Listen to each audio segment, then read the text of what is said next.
Well, Jake, another big event, another pay-per-view. How are you feeling going into this one? Always feeling amazing, man. This is the part I love the most, these fight weeks, and getting to actually go in there under the lights and perform. I think it's going to be a great fight night, great stacked card, so the fans are going to win from this one. AJ, we've spoken a few times, and it's always been a case of next man up, right? Regardless of the name, next man up. What does it matter? Just get those wins, get those wins. Get the wins, get the wins, get the wins. Yeah? Yeah. Everyone tries to underestimate me, use my name for clout, and boost their career, do it by fighting me. That's the best way he'll prove himself, is by fighting me. Jake, you can fight basically anybody. You decide who your opponents are going to be. Why was this man the right opponent for right now?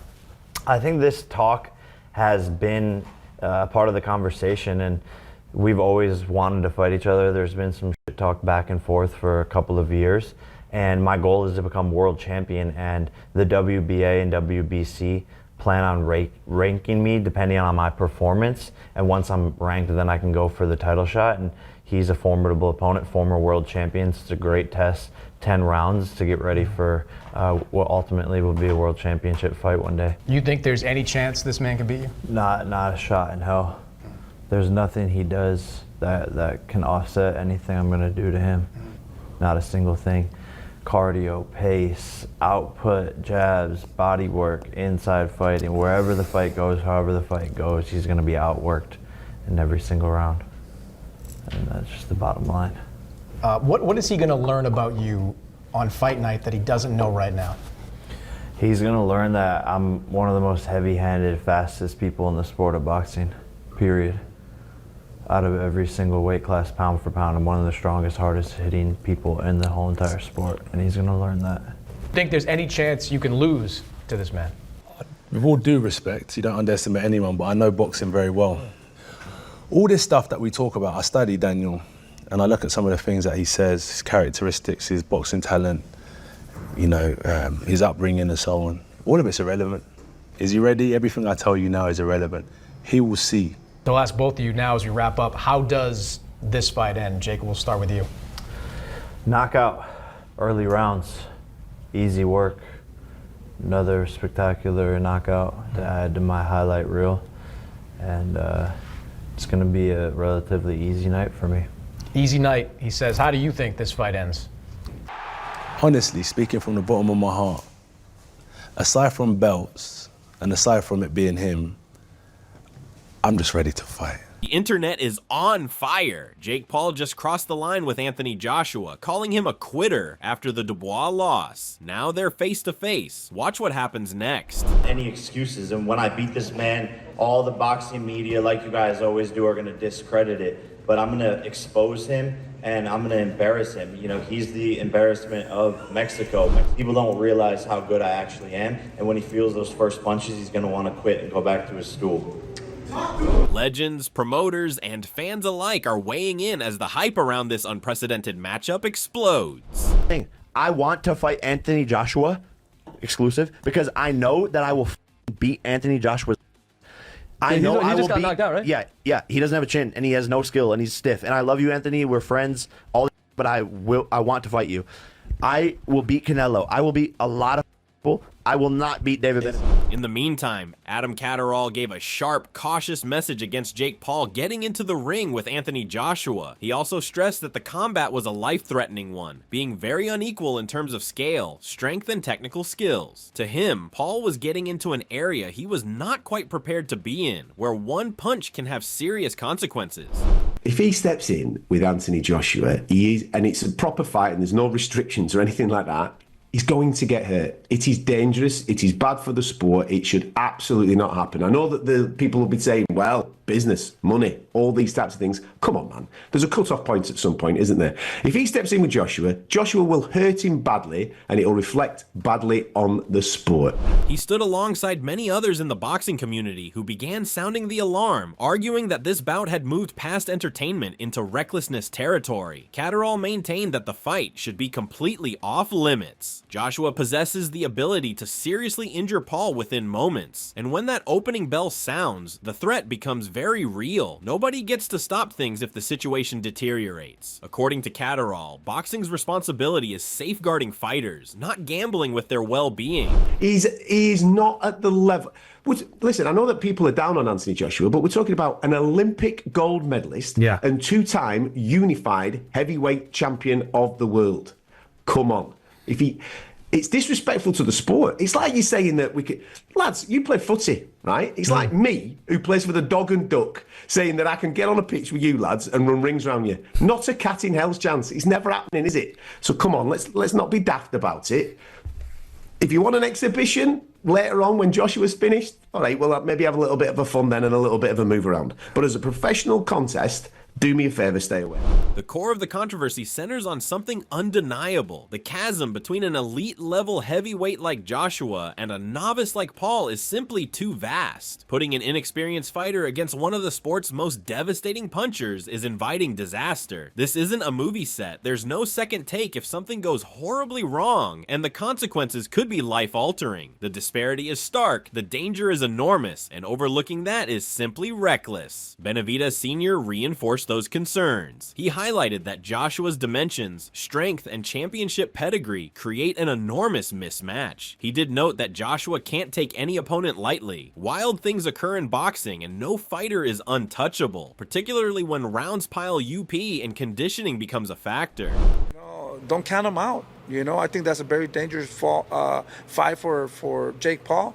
But at the end of the day, we could have a big upset, But I think that AJ is too much for Jake Paul at this point, and he's bigger than Jake Paul, in my opinion. At the same time, Benavidez Sr. kept it real about boxing's unpredictable nature. Literally anything can go down. You've got someone like Jake Paul, a massive underdog, and given the right circumstances, perhaps he shocks the world and lands something devastating on Joshua. Benavidez emphasized, absolutely. Joshua holds advantages across almost every metric, but that unpredictability is what makes boxing so captivating. Just one solid connection can change everything. Even so, with all the discussion about potential upsets, Paul's risk factor is prominent. It's substantial and impossible to overlook.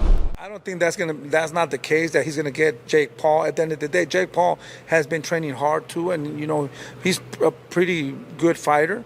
I don't think he would take him out in 2-3 rounds. I think maybe in the later rounds, or it might go to decision, but I don't think that Jake Paul can take AJ out.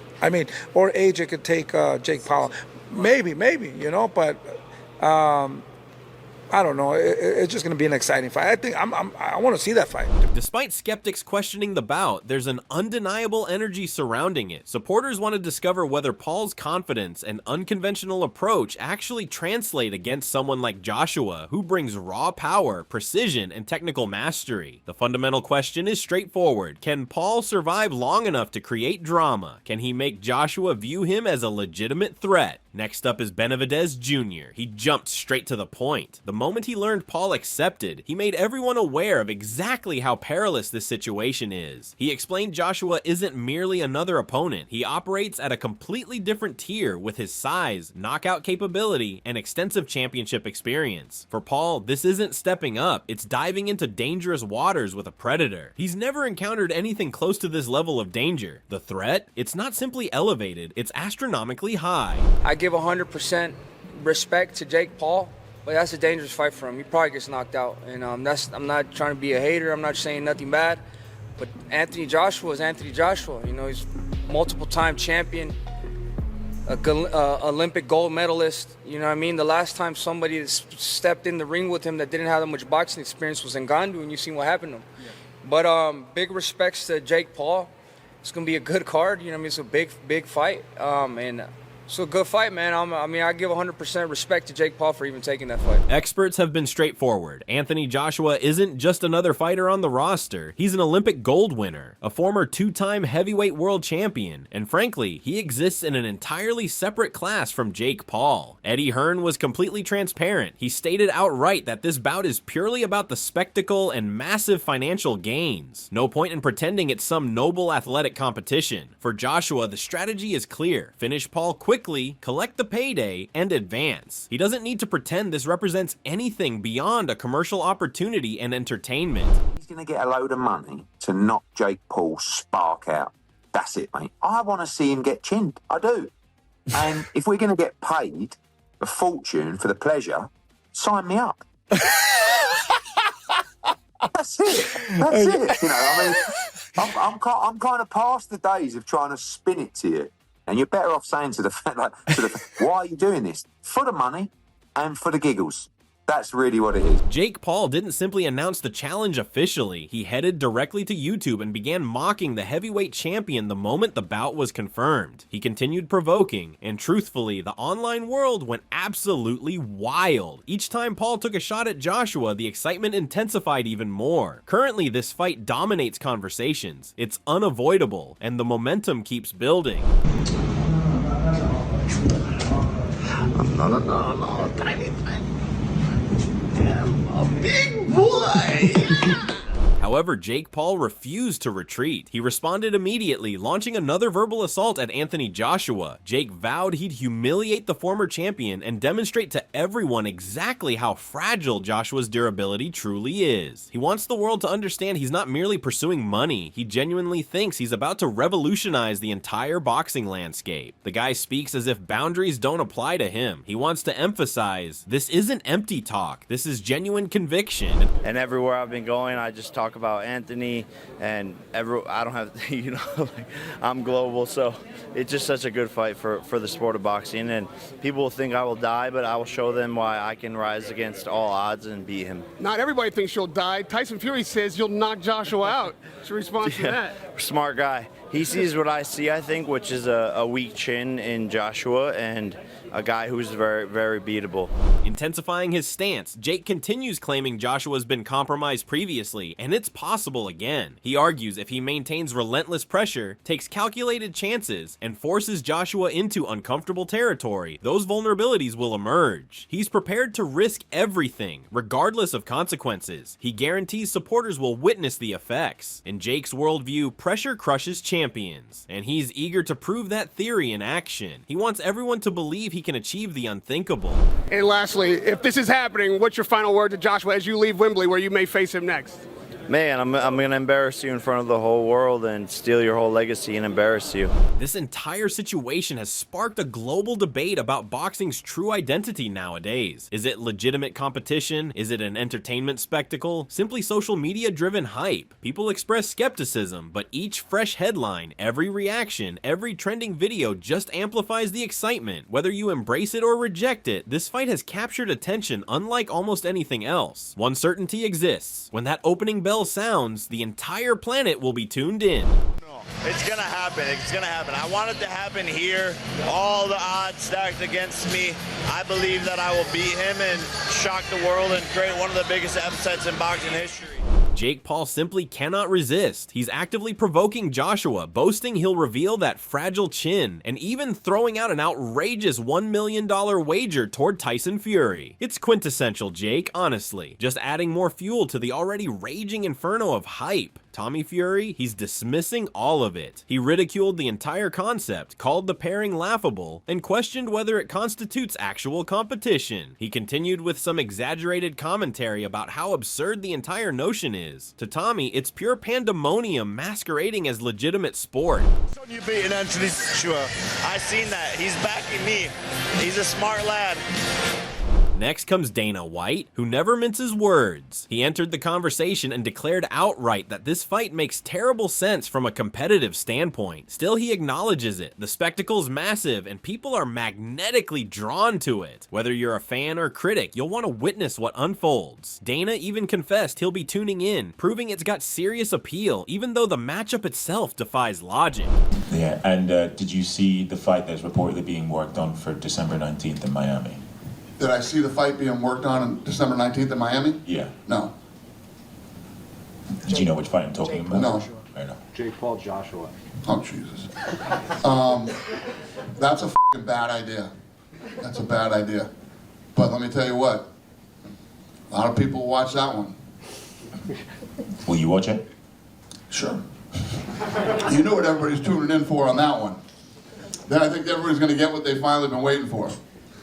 Conversely, Frank Warren approached the entire scenario with a more measured, seasoned perspective. He acknowledged the apparent truth. There's an enormous divide between these competitors. One's a heavyweight Olympic champion, the other's a celebrity newcomer to boxing. That type of disparity introduces genuine danger, genuine uncertainty. Warren views it as two vastly different universes colliding under a massive spotlight. That collision, from his perspective, is what makes this bout so thrilling and somewhat concerning as well. It's a fight that I'm sure that AJ will go in as a massive favourite, former two-time world champion, naturally a natural big heavyweight, gold medalist Olympic Games, against a guy who never had any amateur fights. What's he had, about 10 or 12 pro fights? Been accused of not fighting decent opponents. Warren brings decades of experience to the table, so his analysis carries weight. He examines everything comprehensively, illustrating just how extraordinary and significant this matchup truly is. Beyond technical analysis, he actually commends Jake Paul for accepting this challenge. Pursuing a world champion, most boxers would decline that opportunity. Warren's acknowledgement of Paul's bravery introduces a fresh dimension to the discussion. His perspective genuinely amplifies the anticipation and truly demonstrates how bold and monumental this fight really is. Well, you've got to take your hat off to Jake Paul. He's stepping right up. He's going in with a live fighter, and you know, it's going to be a tough night for him. I think he'll be a big underdog for obvious reasons, but he believes he can win it.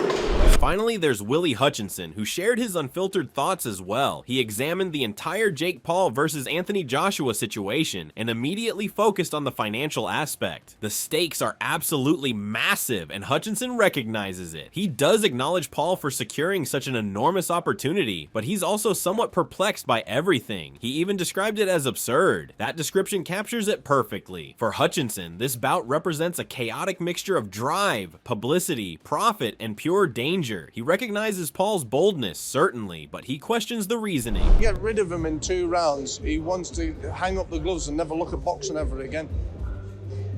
Do you not think that's the perfect fight for his tune-up to then fight Tyson Fury? Or? The Jake Paul versus Anthony Joshua confrontation has gripped the boxing universe like virtually no matchup before it. Icons, promoters, and industry analysts have all contributed their perspectives, emphasizing the tremendous disparity in experience, technique, and physical capabilities between these two individuals. On one end stands Jake Paul, an internet personality turned boxer, and on the opposite end stands one of boxing's most decorated heavyweights, an Olympic gold winner and former two-time world champion. It's a pairing nobody anticipated, yet it's universally discussed. Two entirely different journeys, meeting under intense scrutiny. Still, despite widespread criticism, the excitement continues skyrocketing. Aggressive verbal exchanges, viral confrontations, and the collision of two radically different universes have elevated this fight into exceptional territory. Supporters demand answers. Can Jake Paul's self-assurance and unpredictability withstand Anthony Joshua's expertise and devastating power? Or will this mark the occasion when reality strikes Paul more forcefully than any blow he's endured previously? It's a narrative of aspiration versus supremacy, and the entire world is paying attention. Now the floor is yours. Do you believe Jake Paul can achieve the unthinkable? Or will Anthony Joshua overwhelm him exactly as the analysts forecast? Share your thoughts in the comments. Hit that like button if you're hyped for this legendary showdown, and don't forget to subscribe for comprehensive updates, expert analysis, and complete fight coverage.